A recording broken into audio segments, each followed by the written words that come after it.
What buried truth was worth killing for in Philadelphia's past? How far would you go to protect the sins of your ancestors? This one is worth killing for. Murder mystery in the heart of Philadelphia. A Detective Miles Harrington mystery. Unspoken crimes in Philadelphia. A Detective Miles Harrington mystery. Chapter 1. The Call to Philadelphia. Miles Harrington leaned back in the creaking swivel chair that dominated his cramped Manhattan office. It was late afternoon, the sun barely a streak of pale amber behind a high-rise skyline. He had finished drafting a report for the district attorney's office on a minor case, a far cry from the harrowing murder of the real estate mogul he'd helped solve months ago. He still felt the echoes of that case, but life had settled into a curious lull since then. The phone rang, its sound cutting through the silence. He hesitated for a moment, letting it chime twice before finally answering. "This is Miles," he said. "Miles Harrington?" The voice on the other end was quiet but tense. "It's Lieutenant Brian Mercer from the Philadelphia Police Department. We met at the Criminal Psych Conference 2 years back." Miles remembered Mercer as a sharp detective who had little patience for guesswork. "Yes, Lieutenant, I remember. What can I do for you?" Mercer exhaled as though relieved. "We've got a murder that just went down at the Rosewood Historical Society in Old City, Philly. A Dr. Samuel Gates. He was found in a locked reading room, no forced entry, everything pointing to a carefully staged scene. My brass wants an expert consultant, someone who's handled locked room-style cases before. You came to mind." Miles sat up straighter. "When do you need me?" "Yesterday," Mercer said, humorless. "I can arrange for a train if you're available. You can catch one at Penn Station and be here at 30th Street in a couple of hours." "All right. It's an easy ride from my place to Penn Station. I can hop on a morning train and arrive in Philly before noon," Miles replied. Mercer gave a terse thanks and ended the call. Miles placed the receiver down gently, mind already spinning with possibilities. There was a time he would have dreaded jumping back into a homicide so soon after the last, but an unspoken hunger for answers crackled through him. Something about unraveling impossible crimes always drew him in. Perhaps it was the puzzle, or perhaps it was the need to bring closure where confusion reigned. He quickly jotted a list of items to bring: camera, magnifier, notebooks, and a reference text on historical societies he'd once found surprisingly useful. He glanced at the small photograph pinned to the edge of his desk, him with his father and sister, Irene, from last Christmas. They'd spent some difficult years barely on speaking terms, but the New York City case had oddly helped them reconnect. He wouldn't let family weigh too heavily on his mind this time, though. The new job needed his undivided attention. Early the next morning, Miles navigated busy Manhattan streets to Penn Station, slung a single duffel bag over his shoulder, and boarded an Amtrak bound for Philadelphia. The train rattled to life, passing graffitied walls and rail yards, then open stretches of industrial suburbs. As the city skyline drew closer, memories of prior trips floated back. He'd visited Philadelphia once as a child, but never under such grim circumstances. Roughly 90 minutes later, Miles stood outside 30th Street Station's grand façade. A stoic detective in a wrinkled suit waited near the curb beside an unmarked sedan. "Are you Harrington?" the man asked. "Yeah," Miles said, extending his hand.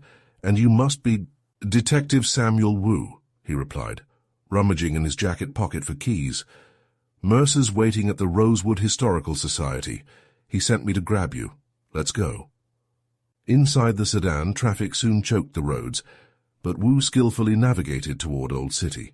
Along the way, he handed Miles a slim manila folder. Black and white photographs showed a cramped reading room dominated by tall wooden bookcases. A man with thinning hair. Dr. Gates was slumped over a mahogany table, his expression frozen in some final, desperate moment. "The door was locked from the inside," Wu said, glancing at Miles. "Windows are barred shut. Only 2 people had keys. Dr. Gates himself and the head librarian, Mrs. Marjorie Rowland." Miles flipped through the photos. "Any signs of a struggle?" "Hard to say. The room was in disarray, but it could have been normal for someone deeply immersed in research. We did find some cryptic notes about culpability across centuries. Not sure what that means yet. They reached the Rosewood Historical Society, a restored townhouse that dated back a couple hundred years. The original brick facade bore a polished plaque reading, "Established 1871.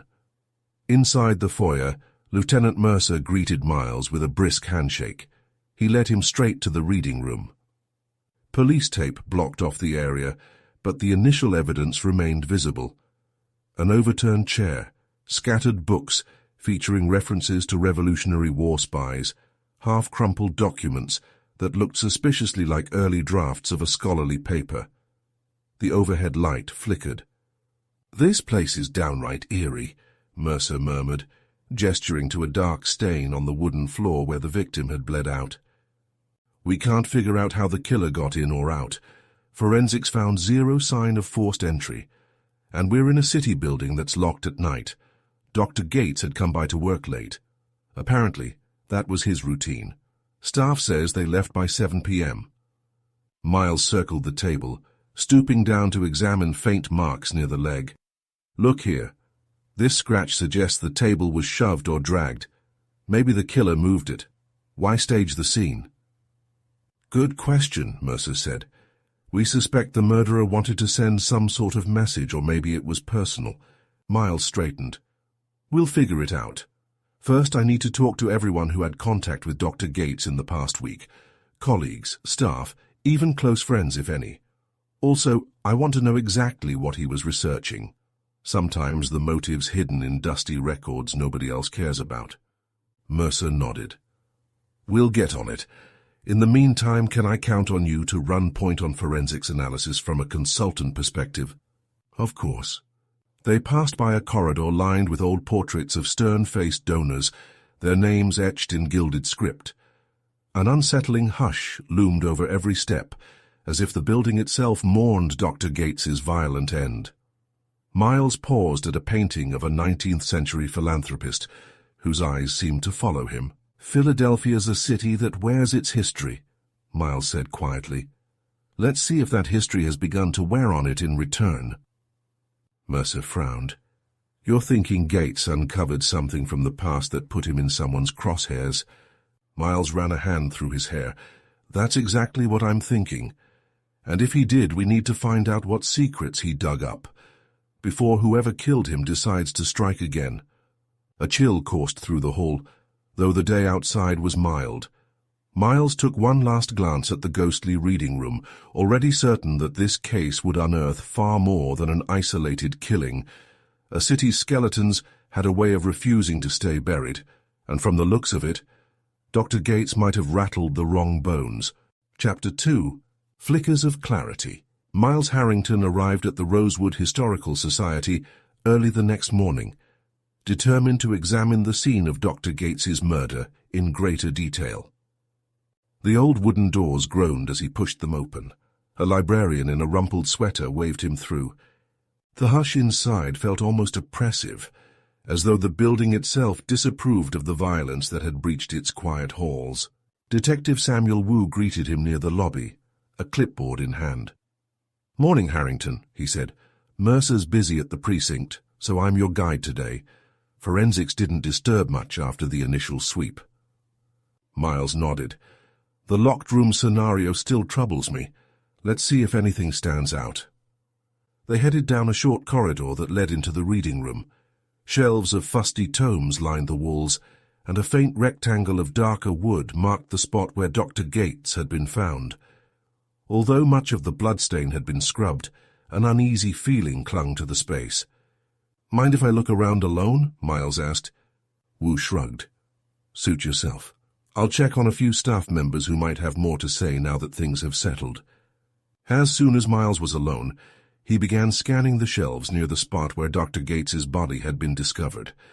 The victim had apparently specialized in Revolutionary War espionage.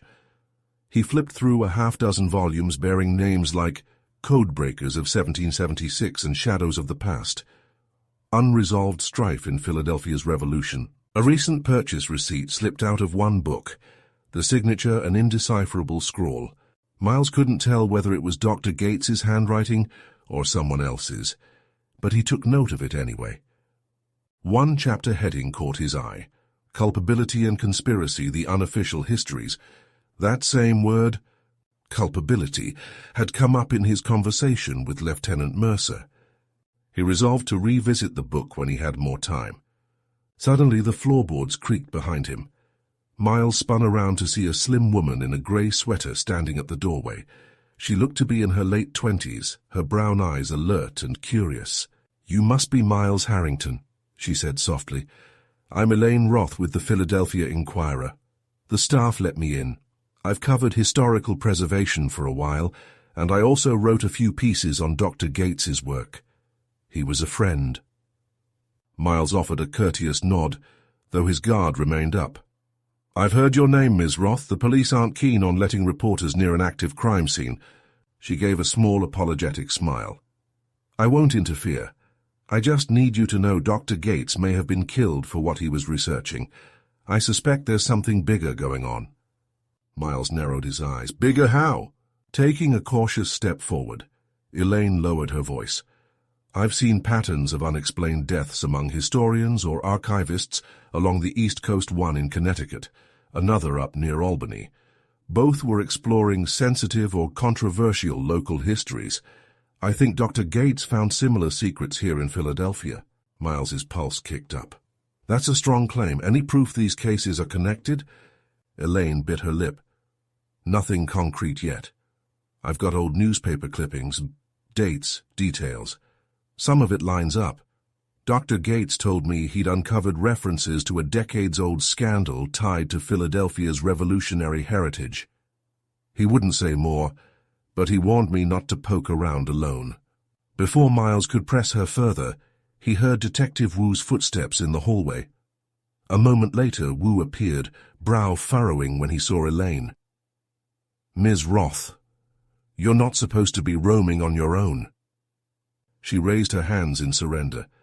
"I'm on my way out, Detective, but Mr. Harrington, Miles, please get in touch if you're interested in what I've compiled." She produced a business card from her sweater pocket and handed it to him. "Thanks," Miles replied, tucking it safely away. He watched her leave, a swirl of questions buzzing in his mind. A pattern of murders in historical societies. That notion both intrigued and unsettled him. Wu cleared his throat. "Mercer wants a quick briefing upstairs. We might have new intel from one of the staff." They left the reading room and climbed a flight of broad stairs to a cramped office cluttered with boxes of old ledgers. Inside, Lieutenant Mercer stood, with a short, older man, whose watery eyes and thinning hair gave him a perpetually anxious look. "This is Ross Mackey," Mercer said. "He's the caretaker here at the Historical Society. Has a set of master keys for the whole building." Mackey swallowed hard. "I never lend them out, I swear. But a few weeks back, a tall man in a dark coat came around asking to be let into a locked reading room. I refused and told him to see Mrs. Rowland, our director. That's the last I saw of him." Miles exchanged a glance with Mercer. The caretaker's account matched rumors from the staff about a stranger badgering Dr. Gates. "Any idea who he was?" Mackey shook his head. "He wouldn't give a name, just said it was a private research project. He was pushy, like he had some right to be here." Mercer folded his arms. "We tried talking to Director Rowland. She left mid-interview, claims she was afraid for her life. We're still following up." Mackey's gaze darted nervously between them. "Do you think she knows who he is?" "Possibly," Mercer replied, "or she's just scared. Either way, she's not off the hook yet." Miles recalled the conversation with Elaine Roth, deciding to share a piece of it. "A reporter believes Dr. Gates's murder might be one in a chain of killings targeting historians. She says there's a larger pattern along the East Coast." Mercer groaned.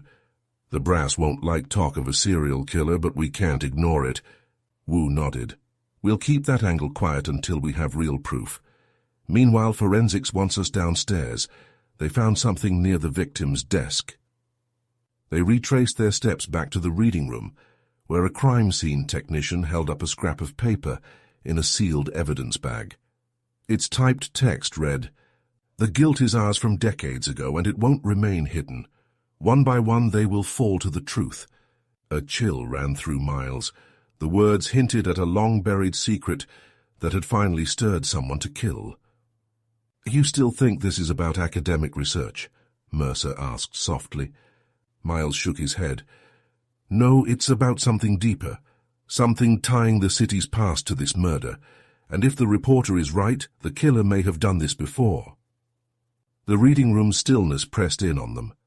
As Miles studied the ominous note, he sensed the path ahead would force them to peel back layers of Philadelphia's history that powerful forces wanted to keep buried, and the deeper they dug, the more dangerous the investigation would become. Chapter 3. Threads of Clues. Early the following morning, Miles Harrington stood on the sidewalk outside the Rosewood Historical Society, a to-go cup of coffee warming his hands. The crisp autumn air carried the scent of fallen leaves from a nearby park. He watched as staff members arrived, some reluctant, some plainly fearful.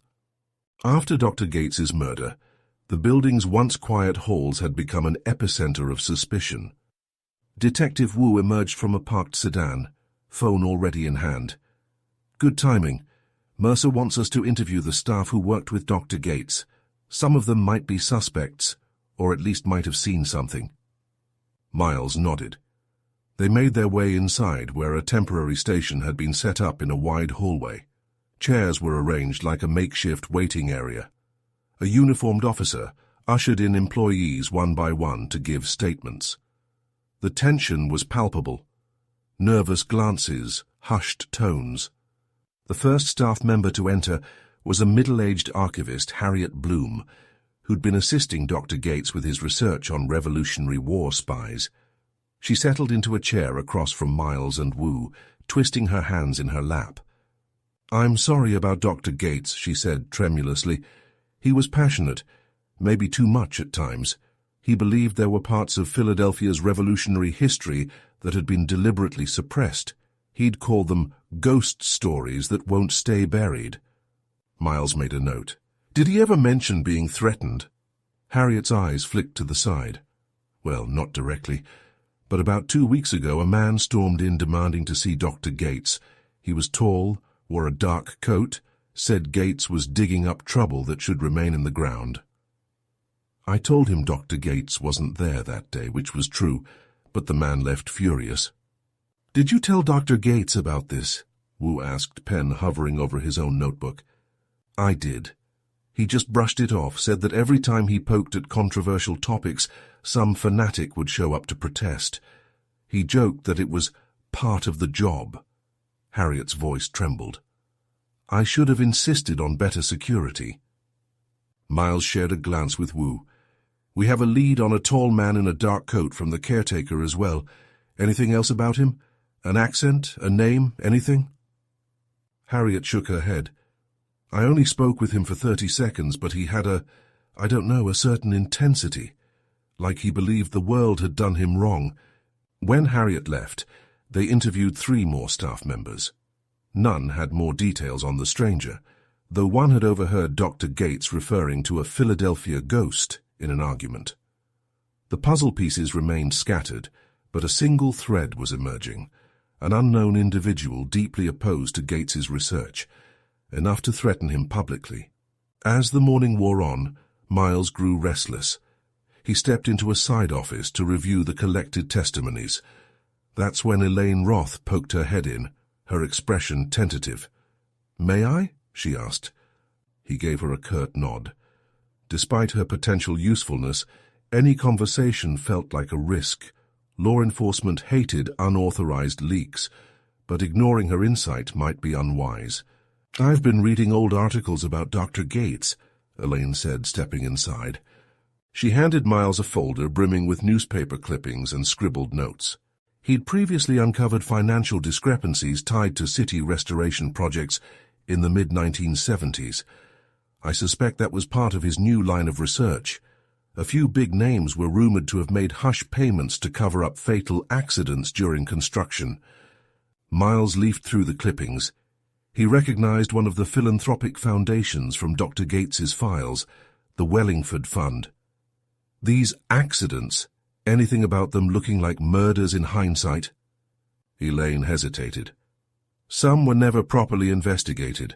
One man died after a fall from scaffolding, another in a fire at a site that was soon torn down. Both were employees of city-contracted firms. If someone was paying to keep facts buried, Dr. Gates might have discovered it and become a target. Could that tie into the references to older Revolutionary War secrets? Miles asked, recalling the phrase culpability across centuries. In a weird way, yes, Elaine said. Philadelphia's storied past is used to attract funding.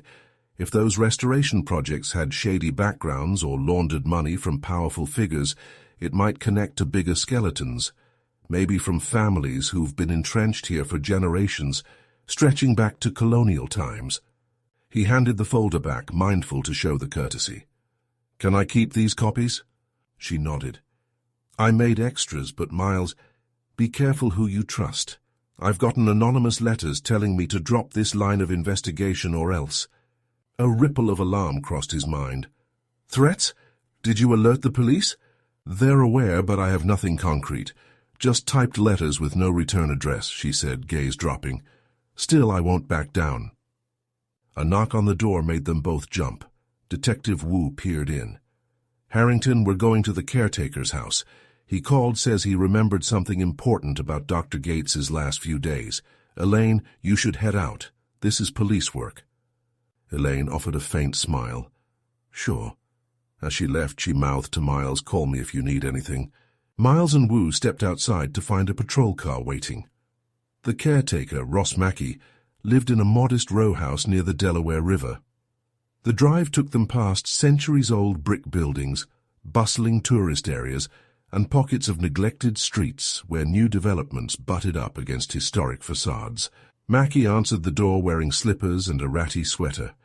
His living room was cluttered with old magazines, a half-eaten sandwich on the coffee table. He seemed frazzled, but determined. "I remembered something from the night Dr. Gates was killed," he said, ushering them in. "I stayed late that evening filing some paperwork in the basement. Around 8 p.m. I heard voices upstairs. I figured it was Dr. Gates and maybe a visitor. I didn't think much of it. When I left, it was around 8:30 or so." "You never saw who it was?" Wu asked. "No, but I'm certain I heard two distinct voices. One was definitely Dr. Gates. He had that careful, measured way of speaking. The other voice was deeper, more agitated." Miles pulled out a notepad. "Any idea how they left, or did you assume they left together?" Mackey shook his head. "I never heard the front door. I just locked up and left by the side exit. Maybe they stayed behind or used a different door. But there was something else." He leaned forward. "The next morning I found a set of footprints in the back garden area. Big footprints, size 12 or 13 maybe, pressed into the damp soil." Drew exchanged a glance with Miles. "No forced entry, but maybe the killer came in from the back and left the same way." Miles nodded. "Could be. Or it might have been Dr. Gates's visitor, the tall man everyone keeps talking about." Mackey rubbed his temples. "I wish I'd spoken up sooner, but I was worried about the police looking at me like a suspect." Miles offered a sympathetic look. "We appreciate you coming forward. This helps." They took notes and promised to investigate the footprints. Back in the patrol car, Wu typed a quick text on his phone to alert Mercer. Miles watched the city roll by through the window, old row homes blending into modern office buildings. "So we've got an unknown figure visiting Gates on the night of the murder, plus footprints out back," Wu mused. "Locks remain intact, so either Gates let him in willingly, or the killer already had keys." Miles felt the puzzle taking shape. A second piece, Dr. Gates's research on hush money from the 1970s. A third piece, the tall, intense stranger who threatened him. And behind it all, possibly a broader pattern of murders among historians. The question remained, who stood to gain from silencing those who unearthed the city's hidden crimes? He stared at his reflection in the window, mind dancing with theories. The fleeting recollection of his father and sister surfaced. How personal tragedies can fester for years before erupting. In this new case, the tragedies were communal, embedded in civic pride and old money. But the principle was the same. Secrets breed violence unless someone steps up to the truth. "Let's hope," he murmured, "that we're not dealing with an unstoppable chain of murders. Because if Elaine Roth is correct, Dr. Gates might be just the latest victim in a string that stretches well beyond Philadelphia's borders." A knot tightened in his stomach at the thought. And if the killer was cleaning house on old conspiracies, this might only be the beginning. Chapter 4. Shadows in the Archives. 2 days later, a crisp wind blew through the heart of Philadelphia, hinting at the coming winter. Miles Harrington stood at the top of stone steps leading into the city archives building, an imposing structure with soaring columns and a granite façade. Beside him, Elaine Roth clutched her overcoat tight against the chill, while Detective Wu waited near a payphone, finishing a quick call to Lieutenant Mercer. "I appreciate you letting me tag along," Elaine said, glancing at Miles. "I've requested access to these archives before, but they never let me see the restricted files." Miles shrugged. "The police pass helps, but we still need to push. We suspect Dr. Gates's final research might connect to old city contracts from the 70s. That's one lead. Another is any record of suspicious accidents or unexplained incidents at historical landmarks." Elaine nodded. "I've read that the city has entire boxes of older documents, building permits, restoration grants, and so on. If Gates found evidence of a cover-up, it'd be buried somewhere in these records." Wu wrapped up his call and joined them. "Mercer wants me to check for any references to the Wellingford Fund or big private donors from that era. We'll see how far we get."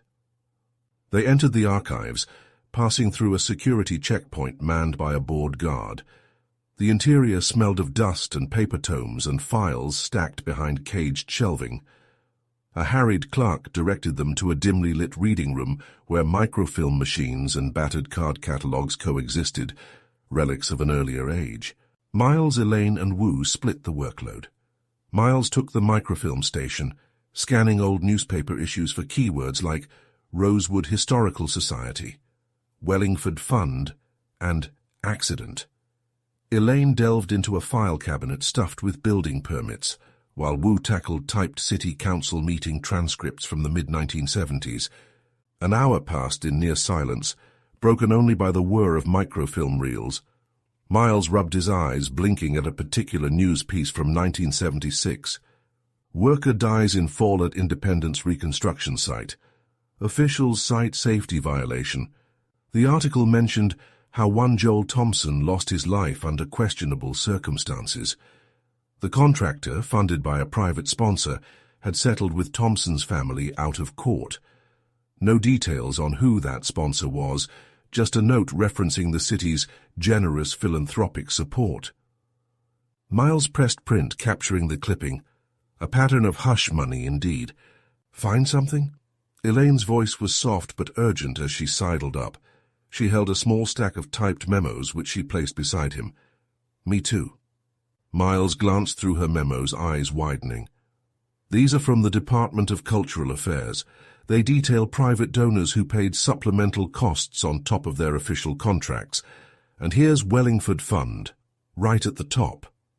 Elaine traced a sentence with her finger. "Ensure additional funds remain off the public ledger. Some matters are best handled discreetly." Wu approached, carrying a thick folder.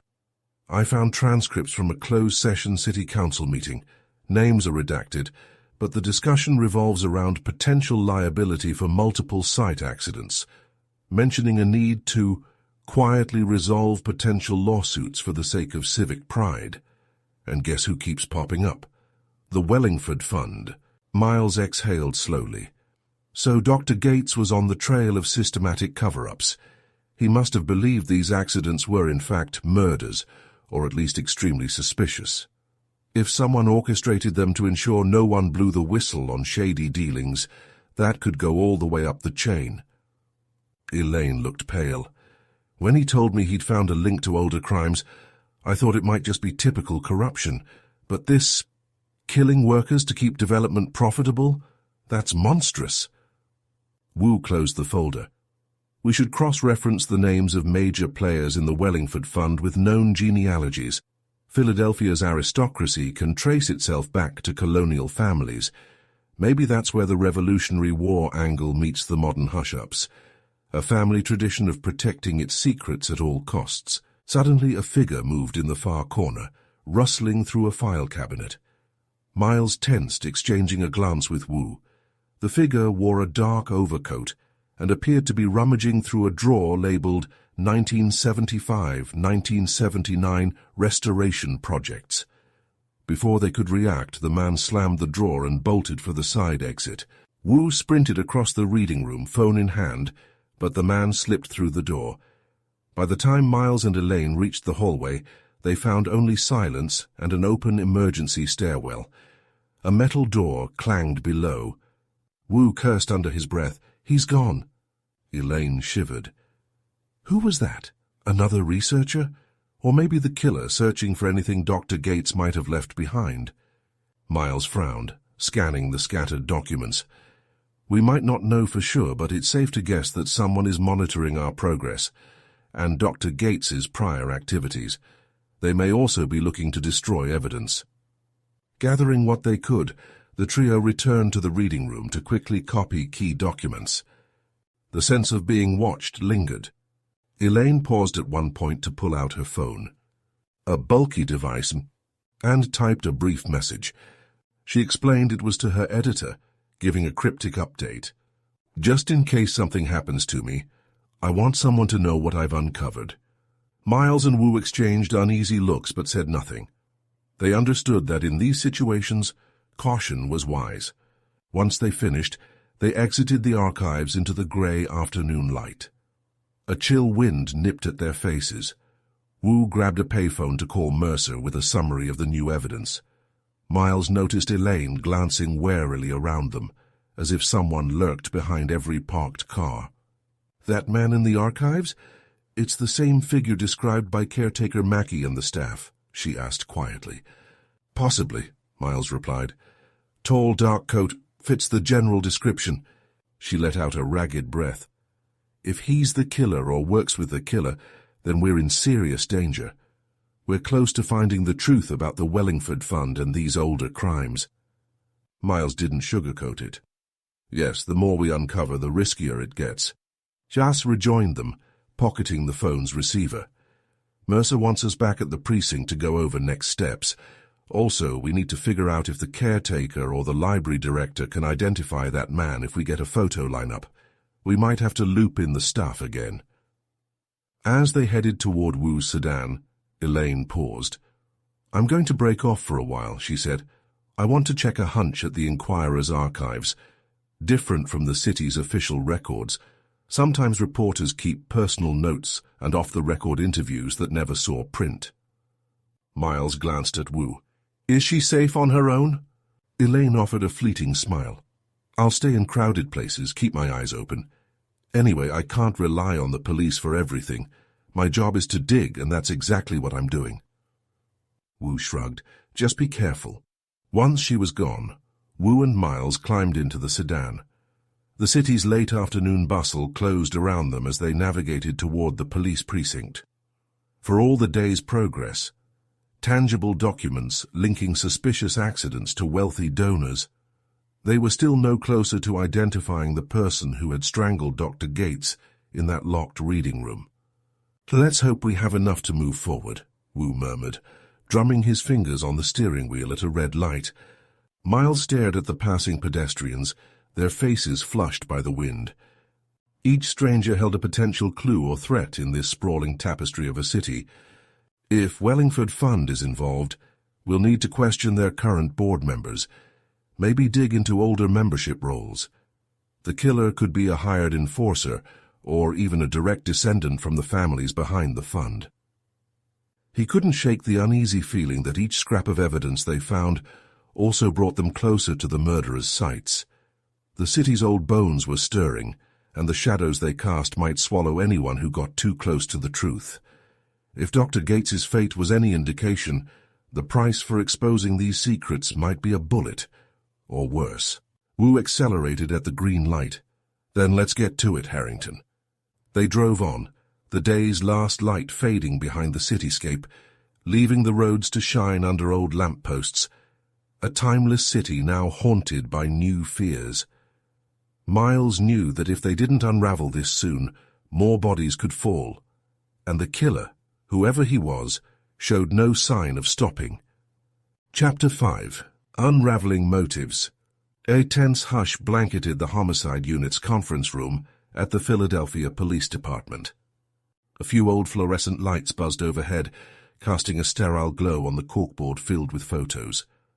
Dr. Gates, scenes from the Rosewood Historical Society, and grainy newspaper clippings from decades past. Miles Harrington, Lieutenant Mercer, and Detective Wu gathered around the table, reviewing the day's archival finds. Mercer traced a line of red yarn pinned from Dr. Gates's photo to an image of the Wellingford Fund headquarters. So you're telling me there's a direct link between these suspicious accidents in the mid-1970s and the folks behind the Wellingford Fund? Miles nodded. Yes, our research suggests multiple restoration projects funded by Wellingford had freak accidents resulting in the deaths of key workers who might have discovered cost-cutting measures or financial scams. Wu tapped a stack of official memos. Gates's notes suggest he suspected the accidents were orchestrated murders, or at least criminal negligence covered up with bribes. If that's true, we're dealing with a high-level conspiracy involving old money and city corruption. Mercer let out a low whistle, raking his fingers through salt and pepper hair. Dr. Gates must have uncovered names, real dirty secrets, enough to get him killed. Miles studied the board. And maybe it's not just the Wellingford Fund. Other philanthropic boards could be involved. We have to figure out who specifically benefits from burying these decades-old crimes. Their rap on the door made them turn. A uniformed officer poked his head in. Lieutenant, a second body's just been found at a historical landmark near the Betsy Ross house. The MO suggests it might be related. All three men tensed. Another historian? Miles asked. The officer shrugged. Not sure. The victim was found with scattered research documents around them. The scene looks staged. Mercer cursed under his breath. Let's go. Within minutes, Miles, Mercer, and Wu were weaving through Philadelphia's evening traffic in an unmarked squad car. Red and blue strobes lit the narrow cobblestone street adjacent to the Betsy Ross house, known for its Revolutionary War lore. Crowds of onlookers gathered behind crime scene tape, huddling against the cold. An alley opened to a small courtyard behind the historic building. There lay a middle-aged man, face ashen, eyes frozen in terror. A battered satchel spilled its contents, old letters, pamphlets, some typed pages. Miles knelt by the satchel, carefully lifting a pamphlet with gloved hands. The Secret Agendas of Colonial Philadelphia, he read aloud. Looks self-published or part of an academic lecture series. Wu squatted beside him. Another historian, presumably, will check ID. Mercer, standing over them, clenched his jaw. This is exactly what we feared. A second victim. Possibly another person digging up inconvenient truths. A few feet away, a forensics photographer snapped pictures. One detail immediately stood out. The victim's body was positioned as though pointing toward a plaque on the wall, commemorating a lesser-known event from 1777. Once again, it looked staged, eerily reminiscent of how Dr. Gates's body had been arranged near certain revolutionary volumes. The question was why?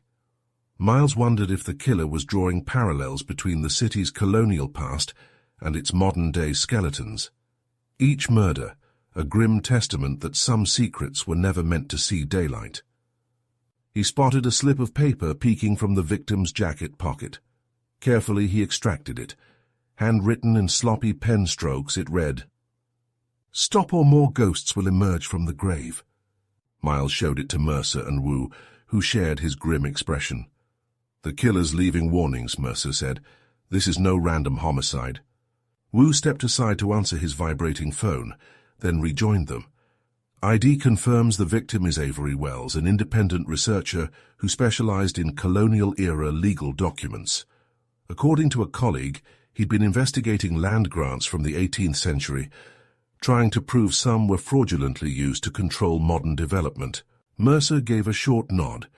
Same angle, city expansions, finances, possible corruption. We've got to put the Wellingford Fund under the microscope. They spent another hour at the scene while forensics combed the area. By the time they returned to the station, the vibe in the conference room had shifted from methodical to urgent. 2 murders in a matter of days, both victims connected to historical research. The media would have a field day, especially with sensational ties to colonial conspiracies. Miles's mind kept drifting to Elaine Roth's earlier warnings about a pattern of killings targeting historians. If that pattern was real, they might be dealing with a serial killer or a group orchestrating hits across the region. He tried to push the alarmist thoughts aside and focus on the immediate facts. Shortly after midnight, Elaine herself showed up at the precinct, eyes rimmed with worry. I heard on the scanner about another murder, Avery Wells. I knew him, she said, voice shaky. We traded references once. He was enthusiastic, maybe too vocal about city corruption. Miles guided her to a side hallway where they could speak privately. I'm sorry. I know how it feels to lose a colleague. Any insight into his recent work? She swallowed hard, blinking back tears. He told me he found evidence linking certain colonial-era land grants to present-day real estate holdings controlled by old money families, like the Wellingfords. He believed some inheritance lines might be fraudulent. That could topple entire dynasties if proven. Miles nodded, dread gnawing at him. So Dr. Gates and Avery Wells were part of a network of historians peeling back layers that threatened powerful interests, and now both are dead. Elaine's lips quivered.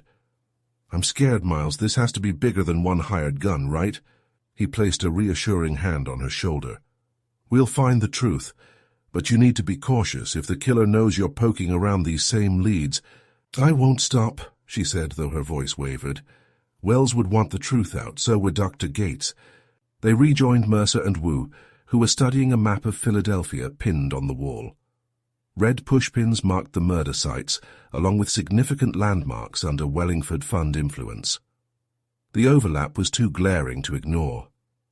Tomorrow we talk to the Wellingford Fund's directors, Mercer announced. We can't barge in with accusations of murder, but we'll question them about any connection to these historians. Wu flipped through a phone directory, scribbling addresses. Let's start with the current chairperson, Harold Wellingford III. If there's an unbroken line of corruption from the 1970s to now, he'd be near the center. Elaine cleared her throat. I'll try to get a comment from them as a reporter. Maybe they'll say more than they would to the police. Miles slid his gaze over to her. Careful not to spook them. If they sense the net closing, they might lash out. Mercer checked his watch. Weariness carved into his features. All right, it's late. We'll reconvene early in the morning. Harrington, get some rest. If this escalates further, we'll need everyone sharp. Nodding, Miles left the precinct. The city was dark and cold, the streets quiet at this hour. But he knew a storm was brewing. Something swirling under the surface of Philadelphia's centuries-old cobblestones. A second historian's murder confirmed that Dr. Gates wasn't an isolated tragedy. The next step? Identifying who in the Wellingford orbit had the means and motive to orchestrate these stagey killings. As he walked toward his hotel, he kept glancing over his shoulder. Some part of him expected a tall figure in a dark coat to appear, trailing him through the gloom. The wind carried the faint echo of footsteps, but when he turned, the sidewalk remained empty. Still, the sense of being hunted clung to him thick as fog. He resolved to double his vigilance. If the killer had already struck twice, who was to say a consultant detective wasn't next on the list? Chapter 6. The Underbelly. Early the next morning, Miles Harrington stood outside the Wellingford Fund's headquarters, a grand Victorian building in Society Hill. The bricks were well maintained, and an ornate iron gate encircled the manicured courtyard.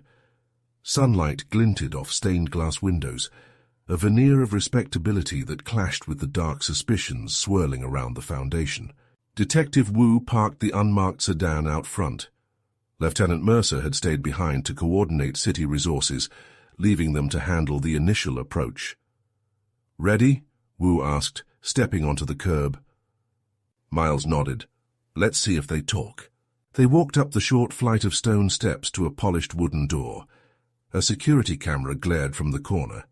After a moment's wait, a young receptionist led them into a large foyer with marble floors. A spiral staircase curved to an upper level. An older woman in a tailored suit greeted them stiffly. "Good morning, detectives. I'm Margaret Fenton, Chief Administrator. Harold Wellingford III is expecting you in the main conference room." Their footsteps echoed as they followed Margaret down a hallway lined with portraits of the Wellingford family through the decades. Formal men and women stared imperiously from gilded frames, testaments to the lineage's long-standing influence in Philadelphia. In the conference room, a tall man with steel-grey hair stood near a table, spread with pastries and coffee. He wore a conservative suit and the faintest hint of a practiced smile. Miles recognized him from newspaper photos. Harold Wellingford III. "Officers," he said in a measured tone, "please help yourselves to coffee."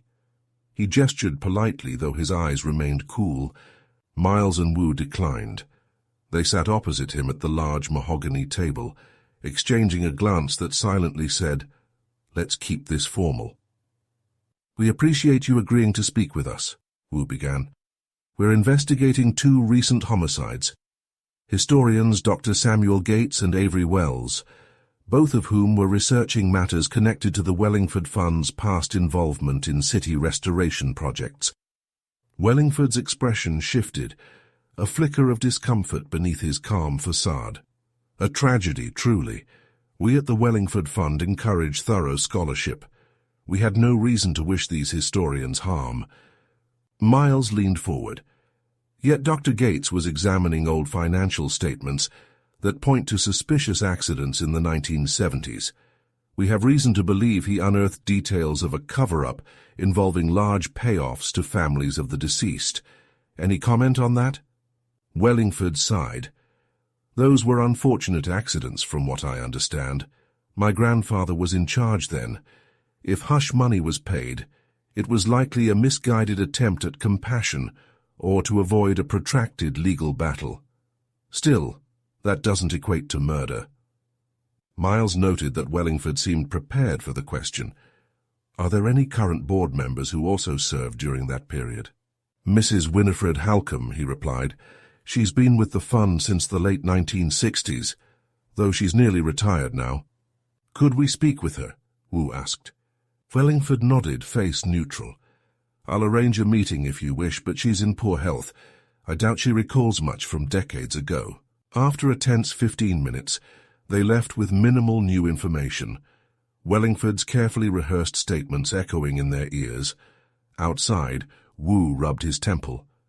"He's smooth. Could be telling the truth, or he could be stonewalling us."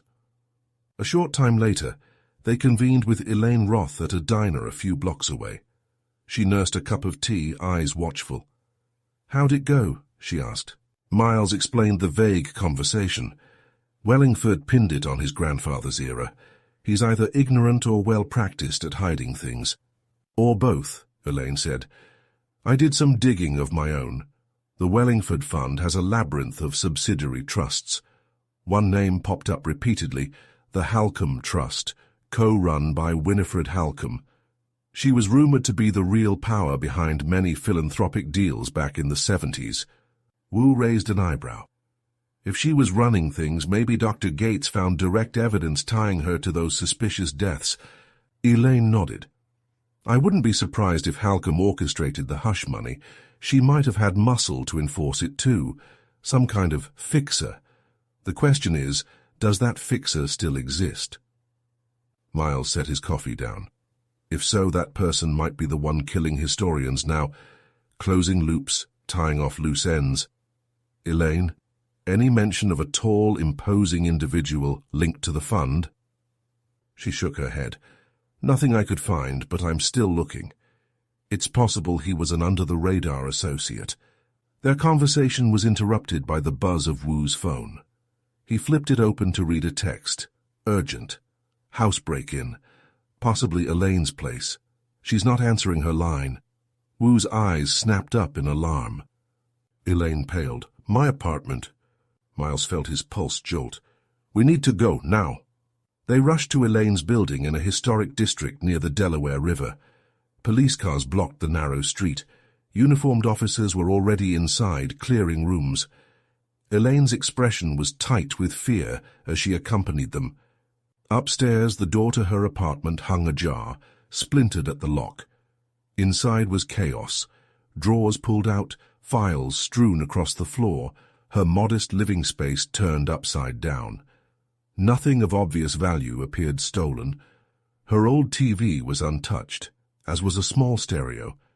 Instead, the intruder had rifled through her notes, diaries, and tapes.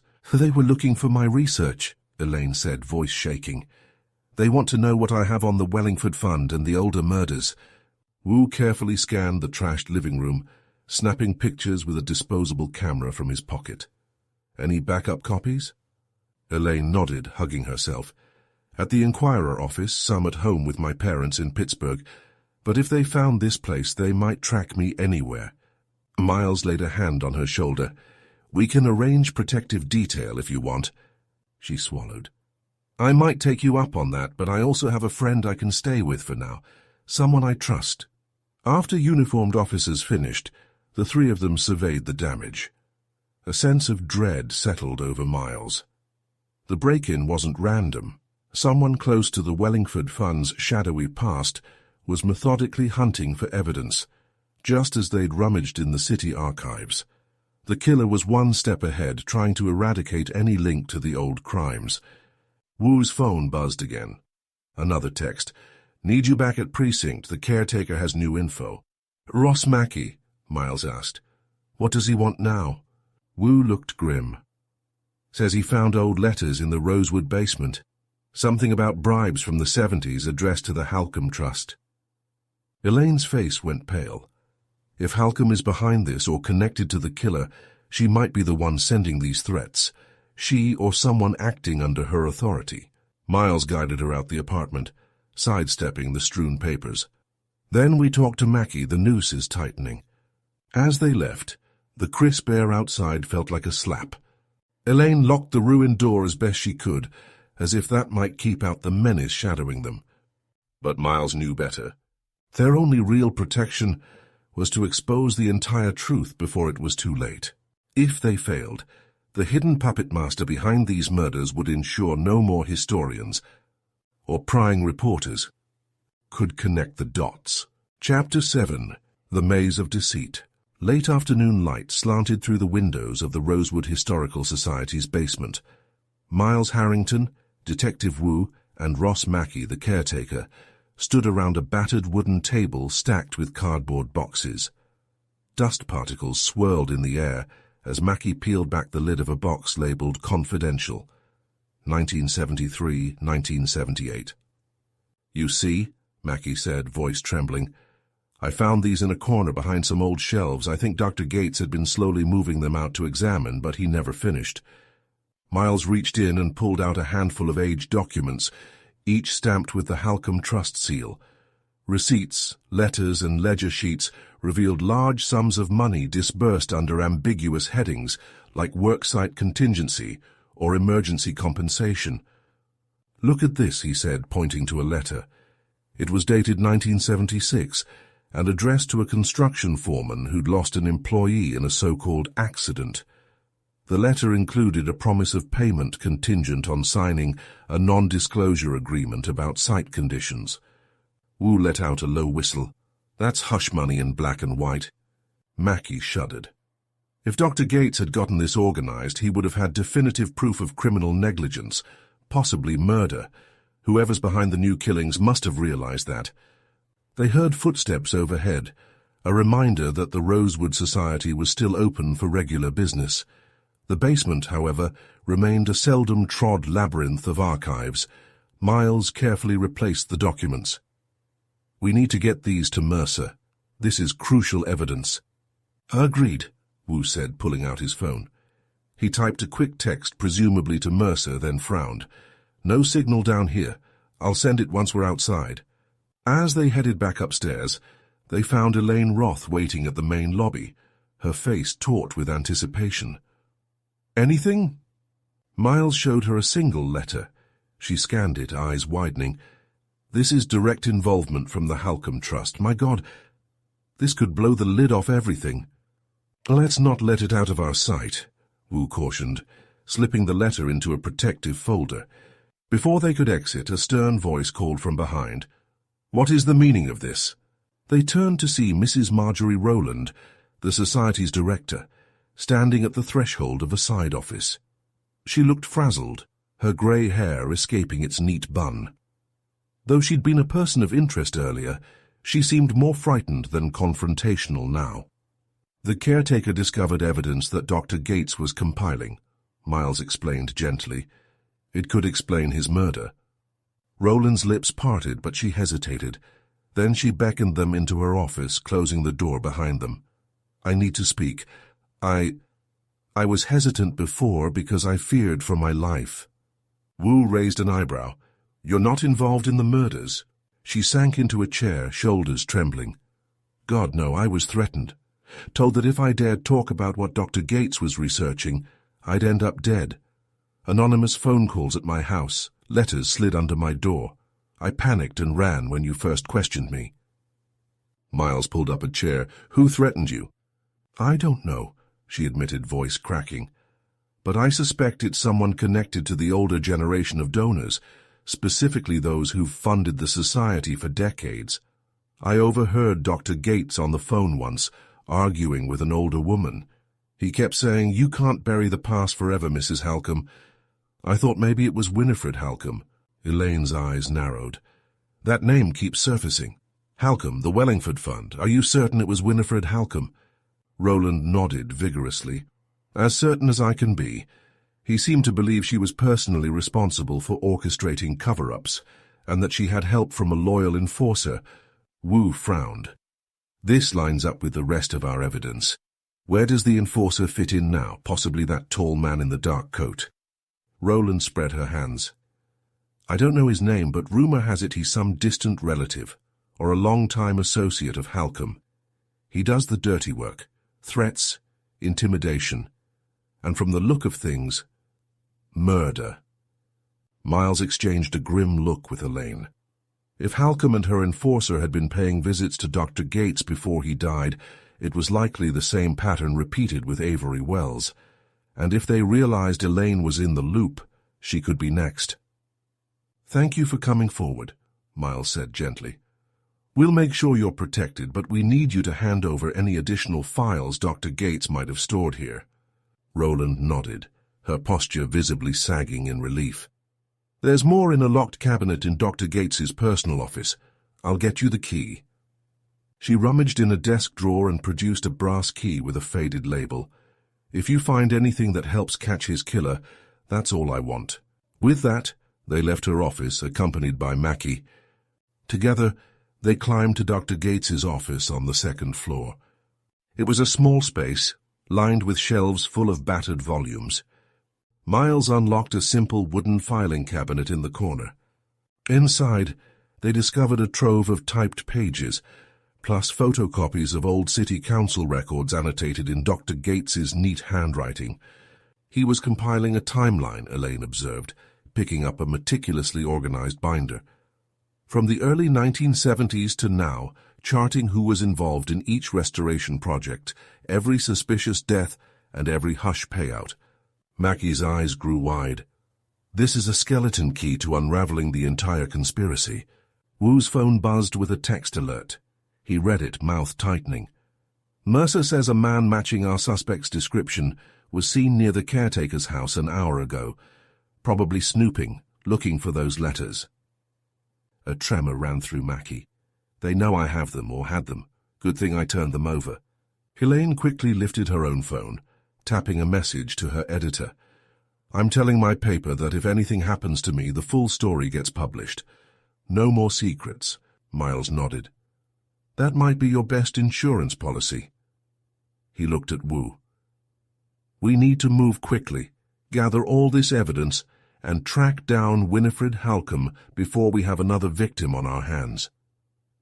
They carefully packed the cabinet's contents into boxes and rushed them downstairs. The day had aged into early evening, shadows stretching across the society's courtyard. Wu went to pull the car around, leaving Miles, Elaine, and Mackie to wait by the entrance. Just then, a black sedan screeched to a halt at the curb. A tall figure in a dark overcoat stepped out, face partly obscured by the collar. Miles's heart lurched. It was the same silhouette described by so many witnesses. The man locked eyes with them for a split second, cold, piercing eyes, and reached into his coat. "Get inside," Miles shouted, shoving Elaine and Mackie back into the foyer. Through the glass doors he glimpsed the stranger dash back to the sedan. Tires squealed as the car sped off. Elaine's breathing came in gasps. That was him, wasn't it, the enforcer? Miles peered out through the glass, adrenaline pounding. He must have realized we have the documents. He came to stop us but saw there were too many witnesses. That means we're in serious danger. Wu's sedan pulled up moments later, lights flashing. He hopped out, gun at his side. What happened? Miles relayed the encounter, voice still shaky. Wu cursed. "Let's get you all to the station. We can't keep your location secret forever, but at least we can secure the evidence." Elaine eyed the horizon, where the black sedan had vanished into the growing dark. This conspiracy is bigger than we ever imagined. Halcombe's enforcer just made his intentions clear. He'll kill anyone who threatens to expose the truth. Miles nodded, jaw set. Then we make sure the truth is exposed, no matter what it takes. With that, they hurried into Wu's car, boxes of damning papers in tow. Night fell over Philadelphia, the city lights flickering on like watchful eyes. The labyrinth of secrets was nearly mapped out, but the final confrontation lay ahead. Winifred Halcombe and her lethal sentinel still roamed free, determined to bury the truth. Miles braced himself for the inevitable clash. There was no turning back now. Chapter 8. Racing Against Time. By the time they reached the police precinct, the sky had darkened into a velvety night. Miles Harrington, Detective Wu, and Elaine Roth carried the boxes of evidence inside, breathing quick with residual adrenaline. Lieutenant Mercer was waiting at a vacant desk, leaning forward anxiously. "You found more," he said, straightening as they approached. "Enough to tie Winifred Halcombe and the Wellingford Fund to decades of hush money," Wu replied, setting down the boxes. "Take a look." Mercer flipped through the top sheaf of papers, eyes widening. My God, this could rock the entire city administration. If even half of this is accurate, Halcombe orchestrated a string of cover-ups. Miles folded his arms. "And we believe her enforcer, tall, dark coat, is behind the actual killings, both then and now. We nearly confronted him at the Rosewood Society, but he fled." Mercer gritted his teeth. "We'll put out a citywide alert. Though with no solid ID, it's tough. We'll also need to question Halcombe ASAP. She's wealthy, connected, and likely has lawyers lined up." Elaine shifted nervously. "She might also have the means to vanish if she senses the net closing." Mercer's gaze flicked to Elaine. "You have a contact at the Enquirer, right? Maybe you can glean Halcombe's whereabouts from society column coverage or philanthropic event schedules." She nodded. "I'll reach out. But if Halcombe's gone into hiding, it won't be in the gossip pages." While Elaine stepped aside to use a desk phone, Wu typed texts on his device, coordinating with other units. Miles felt tension coil in his gut. They had the evidence, but the killer was still on the loose, and Halcombe's resources could shield her from immediate arrest. The question was how to flush out both. He joined Mercer in a corner of the room, keeping his voice low. "We need to protect Elaine. She's high on their target list. Also, caretaker Mackie, and possibly the library director, Roland." Mercer nodded grimly. We'll post officers at their homes. It's the best we can do. Just then, Elaine reappeared. I got a tip from a colleague in Lifestyle. Winifred Halcombe is scheduled to appear at a private fundraiser tonight for a local museum restoration project. Word is, she rarely cancels these events. It's her way of showing she's still in command despite her advanced age. Where? Mercer asked, eyes alight. It's a mansion in Rittenhouse Square, owned by a wealthy socialite, Cassius Bellamy. Supposed to start in an hour. High society only, but with your badge you can probably slip in. Mercer glanced at Miles. We can't pass this up. If Halcombe's there, we can question her on the spot. I'll get a warrant for her immediate detainment as a material witness, maybe more if we can get a judge on board. Count me in, Miles said, adrenaline surging. Elaine hesitated, but a determined look replaced her fear. I have a press pass. I could get inside under the guise of covering the event. No way, Mercer objected. It's too dangerous. The enforcer might be there. Elaine crossed her arms. I'll keep my distance, but I have a better chance of blending in with that crowd than you do. If things go south, you'll need eyes and ears among the guests. Miles exchanged a worried look with Mercer. The lieutenant's brow furrowed, but eventually he relented. Fine, but stay close to Harrington and Wu. We can't afford another murder on our watch. Within minutes, they had a plan. Elaine, dressed in a simple yet professional outfit, would enter first, pass for a journalist covering the fundraiser. Miles and Wu would arrive shortly after, in an unmarked car, with a couple of uniformed officers stationed outside. Mercer would coordinate from the precinct, obtaining the necessary paperwork for a lawful apprehension. They hustled to the station lot and loaded into Wu's sedan. The city blurred past in a stream of streetlights and neon signage. Each stoplight felt like a barrier between them and a potential face-off with Winifred Halcombe. Miles's foot tapped anxiously on the floorboard. Rittenhouse Square was ablaze with affluence, a swirl of well-dressed pedestrians, glitzy storefronts and ornate residential buildings. They pulled up 2 blocks from the mansion, a stately limestone edifice with a circular drive. Elaine hopped out first, slipping into the flow of black-tie attendees. She vanished behind wrought-iron gates. Wu glanced in the rearview mirror. We wait 5 minutes, then approach. Miles swallowed, scanning the windows of the mansion. Halcombe might have security or even her enforcer on site. Let's be ready. A dull ache formed in Miles's stomach, the same sense of dread he felt before diving into a high-stakes confrontation. 5 minutes later, Wu eased the sedan closer, parking discreetly by the curb. They emerged into the cool night, adjusting their jackets to fit the evening's upscale mood. They approached the entrance. A tall doorman, unimpressed by their lack of formal attire, tried to turn them away until Wu flipped his police badge. "Official business," he said calmly. The doorman's eyes widened, and he stepped aside. Inside, classical music wafted through a vaulted foyer. Tuxedos and evening gowns mingled around cocktail tables, laughter and polite chatter filling the air. Magnificent oil paintings adorned the walls, each a testament to the city's devotion to culture. At the far end of the room, a lavish buffet sparkled under crystal chandeliers. Miles spotted Elaine near an ornate staircase, discreetly holding her press pass. She gave a slight nod, then gestured toward a side room where an elderly woman with striking white hair chatted with a small circle of admirers. That had to be Winifred Halcombe. Her posture exuded old-money confidence. Wu sidled up beside Miles. "Let's do this quietly. We don't want a scene or a panic." They moved through the crowd, feigning casual interest in the fundraiser. As they neared Halcombe's group, she caught sight of them, her gaze sliding over Wu's badge clipped to his belt. A flicker of unease crossed her sharp features. "I see the police are paying a visit," Halcombe said, voice quavering with an aristocratic timbre. "To what do I owe this interruption, officers?" Miles took a breath.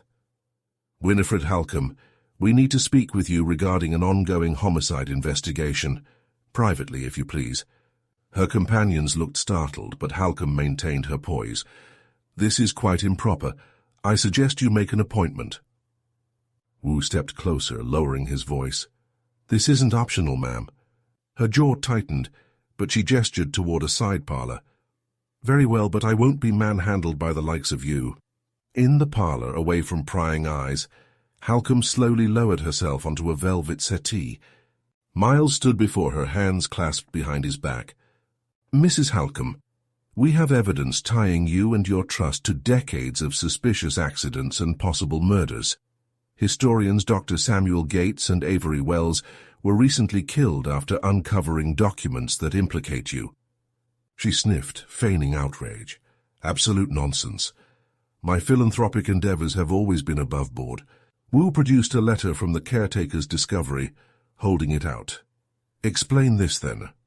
Your signature, approving hush payments." Halcombe's expression faltered. Then she attempted a steely smile. "Even if I authorize payouts, it proves nothing about murder. You can't arrest me for charity." Outside the parlor's doorway, Miles noticed a tall figure in a dark coat slip through the crowd. The enforcer. His stance radiated menace, eyes locked on them like a predator sizing up prey. Elaine, standing behind Wu, whispered, "He's here." Miles tensed. "We need backup now."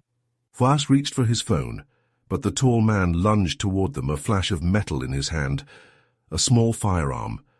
Gasps filled the parlor. Halcombe's eyes darted between the gunman and the police, fear replacing her haughty demeanor. "Run, Mrs. Halcombe," he barked, voice gravelly. But she seemed frozen, uncertain whether to flee or stand her ground. For an instant, time slowed. Miles realized they were seconds from a potentially deadly standoff in a room full of wealthy guests. He and Wu both reached for their own weapons, hearts hammering in unison. Chapter 9. Confrontation. The parlor erupted in chaos. The tall enforcer brandished his pistol, eyes wild, blocking the doorway. A hush fell over the assembled guests in the hallway, some backing away in alarm, others straining to see what was happening. Detective Wu's voice cut through the tension. "Philadelphia police, put the weapon down." He aimed his own sidearm, trying to keep his cool. Miles Harrington, unarmed in official capacity, stepped sideways, attempting to shield Elaine Roth from the line of fire. Winifred Halcombe rose shakily from the settee, mouth agape. The enforcer flicked a glare at her. "We're leaving," he growled, his tone making it clear he wasn't asking. She shook her head, panic in her eyes. "What have you done? You promised this would stay discreet." The enforcer barked a bitter laugh. "They forced our hand." His gaze snapped to Miles and Wu. "Drop your guns or I'll—" A uniformed officer appeared in the doorway, weapon drawn. The enforcer fired a single shot, forcing the officer to dive behind an ornate pillar. Screams echoed from the hallway. Halcombe let out a startled cry, pressing against the wall. The bullet lodged in the pillar, splintering wood and plaster. Wu took a half-step forward. "Don't be stupid. There's no way out if you escalate this." The enforcer's lips curled in a snarl. "I do what I must, Halcombe's orders." Halcombe's face contorted, but she didn't deny it outright. I never told you to kill them," she whispered, voice ragged. Miles seized the moment of distraction. He lunged for a side table adorned with a marble bust. With a swift yank, he hurled the heavy object at the enforcer's arm. The aim was off, but it clipped the man's shoulder, causing him to stagger. Wu took advantage, rushing forward, gun aimed, yelling for him to drop his weapon. But the enforcer had reflexes honed by years of intimidation. He twisted, yanking Halcombe in front of him as a human shield. "Back off, or she dies." Elaine gasped, pressing herself against the far wall. With Halcombe pinned in front of him, the enforcer backed toward an adjoining doorway that led to the mansion's garden. Fear and fury mingled on Halcombe's features. This was not the loyal protection she'd counted on. Miles kept his hands raised, voice steady but urgent. "You're making it worse. Surrender now. No one else has to get hurt." The enforcer's eyes darted wildly. "Easy for you to say. You have no idea what secrets are at stake." He shoved Halcombe forward, dragging her across the threshold and out into the garden, ironically behind a row of manicured hedges. Wu and Miles pursued, accompanied by the uniformed officer. More guests scattered outside, some shrieking, others ducking for cover as the confrontation spilled onto a wide stone terrace, illuminated by decorative lanterns. Halcombe twisted in the enforcer's grip. "You said you would handle this quietly," she hissed. "We can't kill the entire Philadelphia Police Department." His grip tightened. "You should have let me do this sooner, before these meddlers uncovered everything." A swirl of guilt and fear danced across her features. "I never wanted murder. I only wanted the past to remain buried." Miles stepped onto the terrace, scanning for cover. Wu stood at his flank, gun trained on the enforcer. "Drop the weapon," Wu commanded again. The enforcer aimed at Wu, halting any closer approach. "You think you can destroy centuries of power and influence?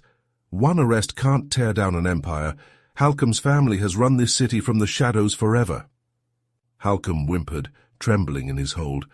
"We mustn't talk like that. There's a chance we can still salvage." He hissed at her. "The only chance is to eliminate all threats, just like in 76, 78, 82. Whenever your dirty secrets were about to surface, I took care of it, and we were safe." Miles's heart hammered. This man had been Halcombe's executioner for years, possibly decades. A wave of anger surged. "So you admit Dr. Gates and Avery Wells were your victims? How many others?" The enforcer let out a ragged exhale. "Enough to keep Halcombe's legacy intact." Faz inched closer, finger on the trigger. "That's over now." Suddenly, from behind a cluster of hedges, a second uniformed officer emerged, attempting to flank the enforcer. He noticed just in time, whirling around, pistol extended. Halcombe, momentarily free of his immediate grasp, stumbled forward. Wu seized the split second to fire a warning shot that grazed the enforcer's elbow, forcing his aim wide, screaming. The enforcer returned fire, bullets pinging off the stone terrace. Miles ducked, tackling Elaine to keep her out of the line of fire. Another uniformed officer sprinted in, commanding the suspect to drop his weapon. Cornered and bleeding, the enforcer threw a wild punch at the officer, sending them both crashing into a decorative planter. Halcombe shrank against a stone balustrade, eyes flitting from side to side as if seeking an escape. With the enforcer no longer holding her, Wu charged, knocking his gun to the ground. The weapon slid across the terrace, clattering against the steps. In a final burst of desperation, the enforcer swung an elbow at Wu's jaw. Wu staggered, but planted a firm punch to the enforcer's gut. The uniformed officer pinned the man's arms, forcing him to the ground as Wu snapped handcuffs onto his wrists. Miles rushed to Halcombe, who stood trembling by the balustrade. She glanced at the subdued enforcer, then at Miles, tears brimming in her eyes. He promised no one would die. He lied. You have to understand." Miles leveled a cold stare at her. "2 people are already dead, and it sounds like this has been going on for decades.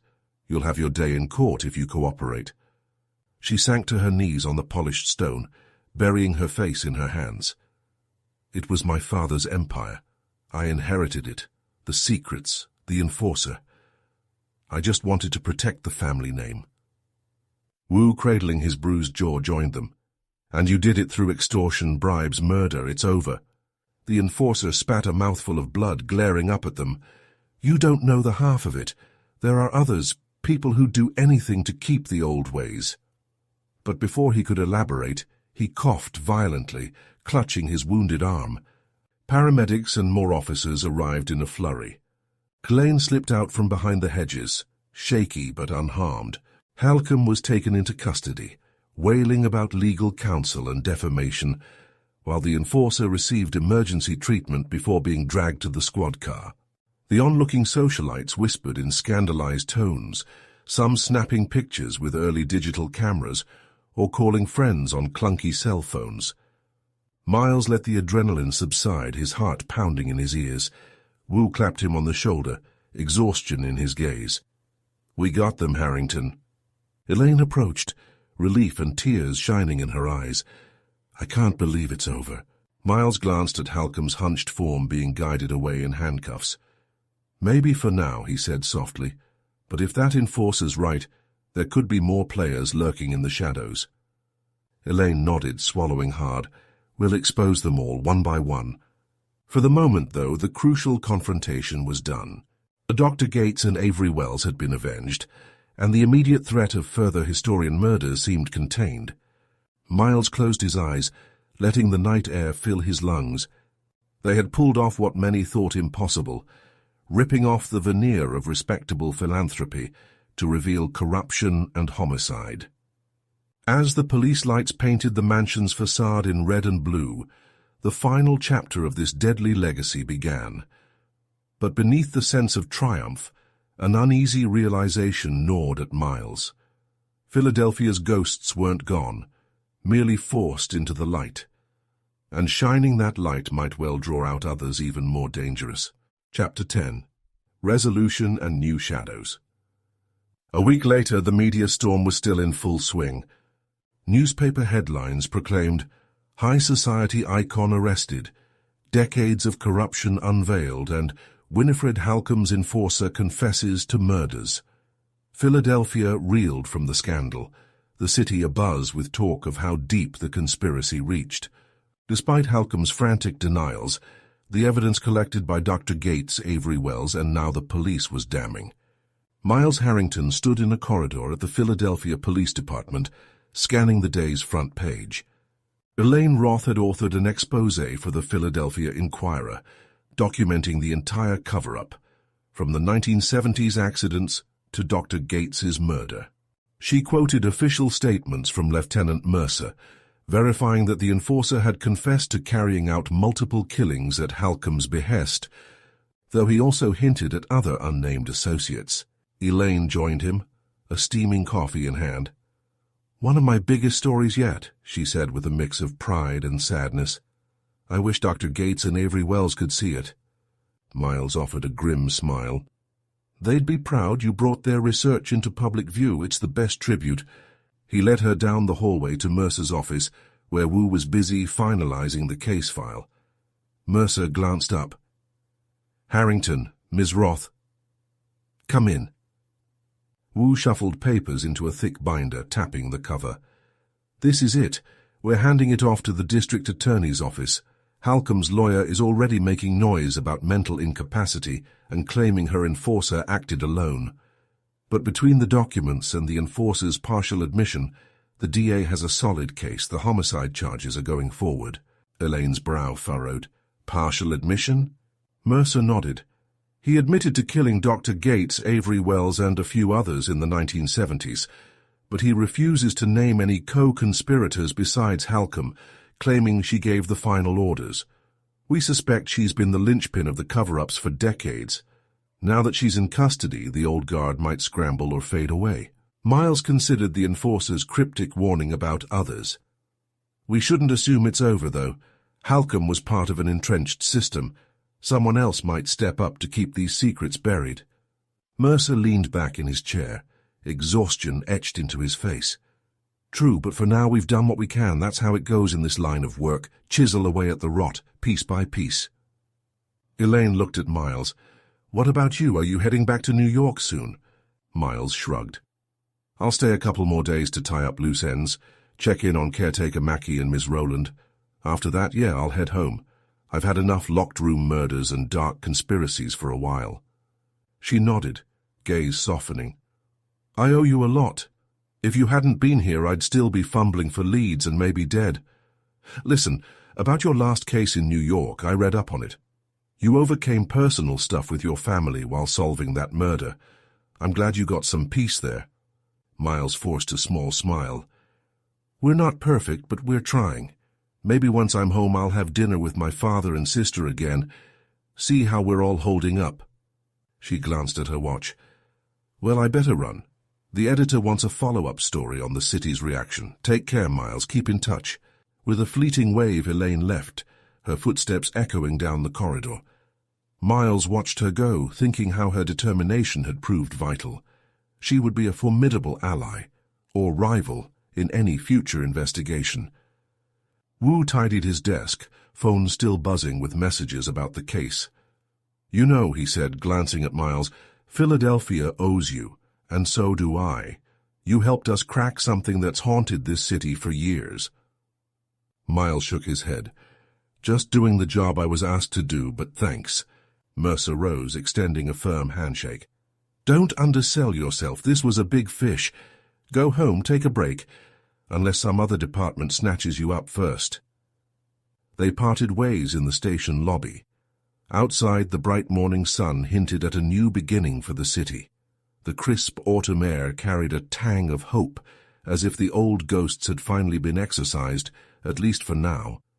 2 days later, Miles strolled along the cobblestone paths near Independence Hall, letting the city's history wash over him.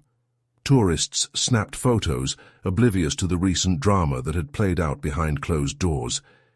He found himself at a small cafe, sipping coffee and reflecting on the path that led him here. He called caretaker Ross Mackey, checking on him. Mackey reported he was fine, though still looking over his shoulder. The police had posted an occasional patrol near the Historical Society to ensure no retaliations. Director Rowland was grateful, working to rebuild the Society's reputation after the scandal. One final meeting was scheduled. Elaine had asked him to meet her at a quiet corner of Washington Square Park. She stood beneath a tall oak, the late autumn leaves shimmering gold. "Leaving soon?" she asked as he approached. "Yeah, my train's in a few hours. Thought I'd take a last walk around." She offered a small smile. "I can't thank you enough. Philadelphia can breathe easier because of you." Miles ducked his head modestly. "And you. Your exposé did more than my testimony could." She hesitated, then reached into her bag, producing a thin file. "I should give you this. It's a partial summary of the patterns we've discussed. The older murders in Connecticut, Albany, places up the East Coast. Halcombe and her enforcer were responsible for some, but not all. The bigger pattern might point to other families, other silent benefactors." Miles's stomach tightened. The enforcer's warnings resurfaced in his mind. "Meaning someone else could pick up where Halcombe left off?" Elaine nodded. "Or has been operating in parallel. You might want to keep an eye on these leads in case you get called to investigate a similar murder. I know you can't stay away from these mysteries." He took the file, feeling an odd mixture of relief and apprehension. Even as they'd resolved one conspiracy, it seemed to open the door to something larger, a legacy of hush-ups that might stretch far beyond Philadelphia. Elaine looked at him earnestly. "Whatever you do, stay safe. If you dig too deep and run into another ring of powerful individuals, they won't hesitate to strike. But the truth matters, right?" "Always," Miles said quietly. "The truth always matters." They parted with a promise to keep in touch. The leaves rustled overhead, a swirl of orange and brown drifting to the ground, fall's gentle reminder of change. As Miles headed to 30th Street Station, he felt that sense of restless possibility pressing on him. He would return to New York, attempt a semblance of normal life. But part of him already suspected he'd be drawn back into the labyrinth, perhaps for another city's secrets, another victim's cry for justice. End of book. Thank you for listening. Make sure to like and subscribe for more free audiobooks and Detective Miles Harrington mysteries.